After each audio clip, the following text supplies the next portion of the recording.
P.K. Jyotish-Pada, la lecture de l'empreinte lumineuse du temps de soi. C'est parti.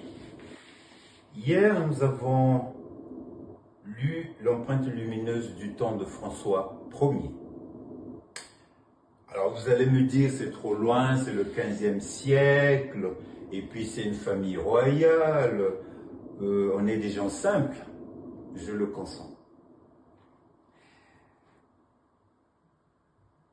Je vais me rapprocher un peu plus de nous.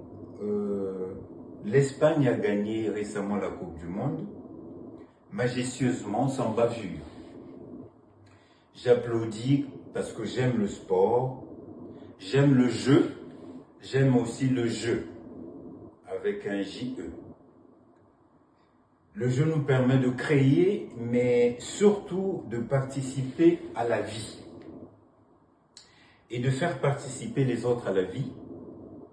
Bref, de partager l'amour et d'être universel. L'homme que nous lisons l'empreinte aujourd'hui s'appelle Dick Fosbury. C'est un homme qui a révolutionné le saut en hauteur. Du saut ventral qui était pratiqué en regardant la terre, il a transformé en saut dorsal en regardant le ciel. Tout un programme. Il est né le 6 mars 1947 à 12h07 à Portland en Oregon. Son thème, le voici ici. Vous le voyez peut-être difficilement, mais bon, ça va se faire. Ça va s'améliorer, ne vous inquiétez pas, on y travaille. En tout cas, pour le moment, je pense que la voix porte et vous pouvez m'écouter si à défaut de voir les images.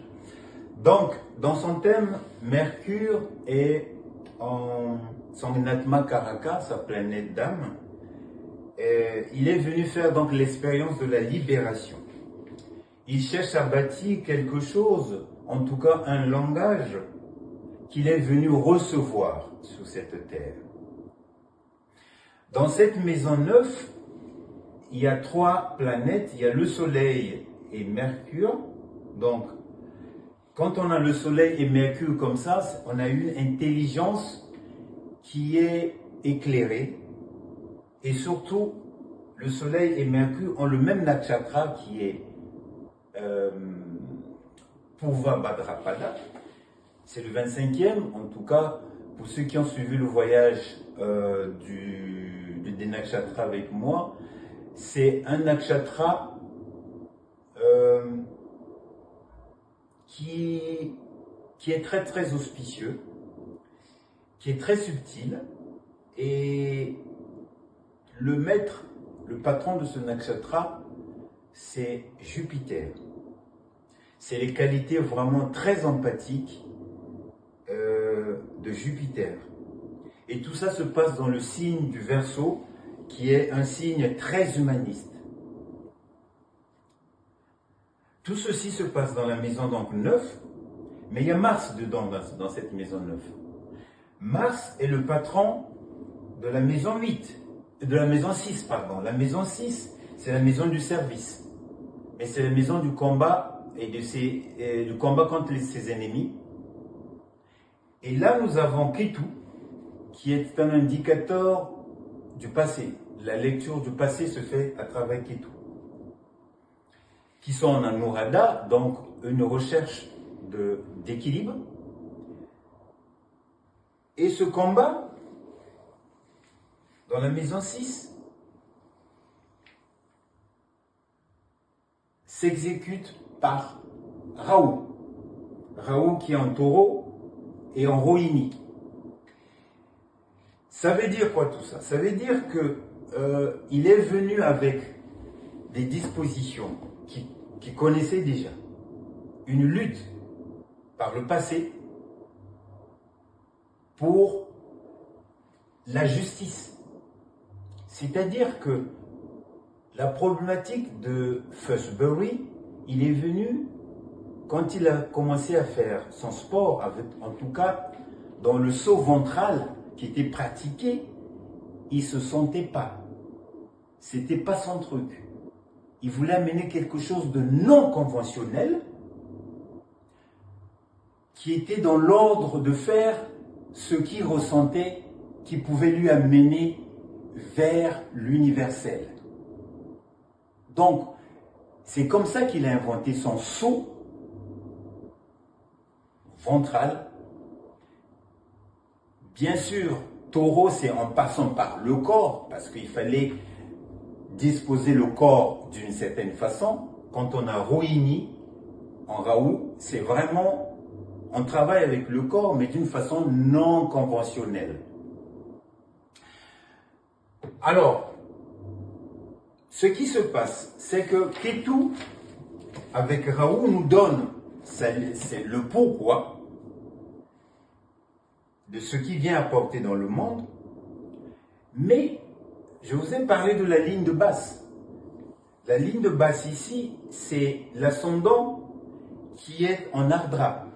Je vous ai dit que l'Ardra, c'est l'impulse Ardra, le nakshatra Ardra nous amène la transformation via les tempêtes, via les larmes, via les peurs aussi. Mais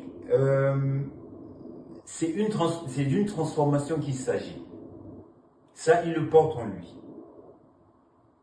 Le soleil, le nakshatra du soleil, c'est le Purva Bhadrapada, donc c'est une graine, un feu qu'il a en lui, un feu de changement.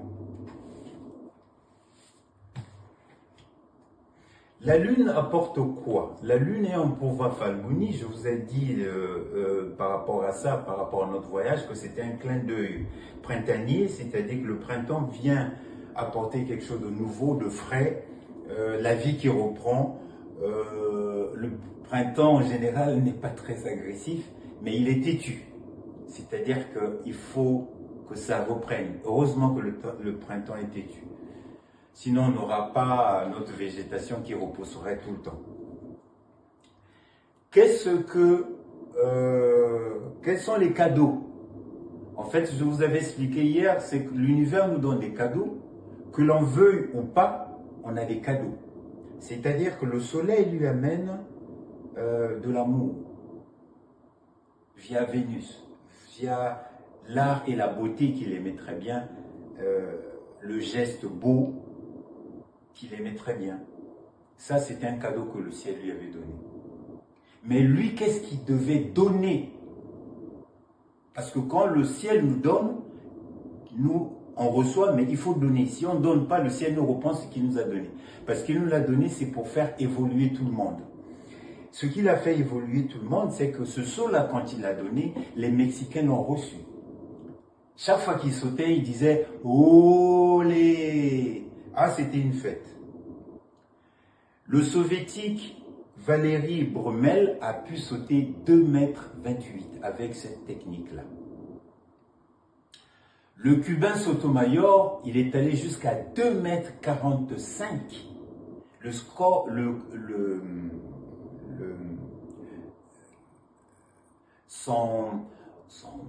comment vous dire, son record n'a pas encore été battu jusqu'au jour d'aujourd'hui.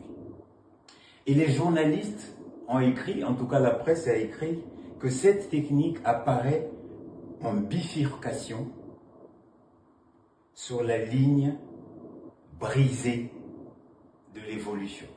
Quel hommage! Que lui donne la Lune?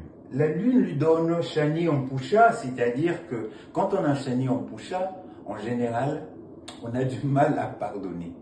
Mais le ciel lui a donné, la Lune lui a donné tout le contraire, c'est-à-dire qu'il a un cadeau pour apprendre à pardonner, parce que ce n'est pas quelque chose d'évident. Il a eu beaucoup de revers et beaucoup de choses dites contre lui.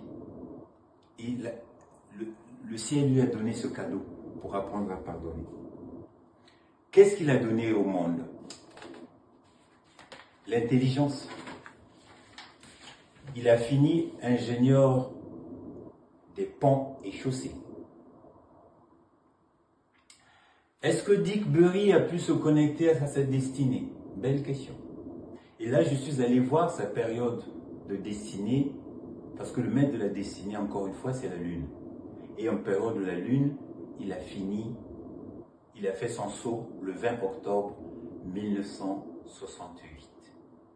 Voilà un peu l'histoire de Fosbury et sa ligne de base, vous l'avez vu. Et vous avez vu également cette lecture de l'empreinte lumineuse du temps. C'est des parties, ça c'est des premières parties, mais il y en aura d'autres. C'est vraiment tout en ensemble. Et merci à vous de me suivre. Aimez, likez, partagez si ça vous enchante. Et puis à demain avec d'autres lectures, d'autres empreintes. Bon dimanche à vous.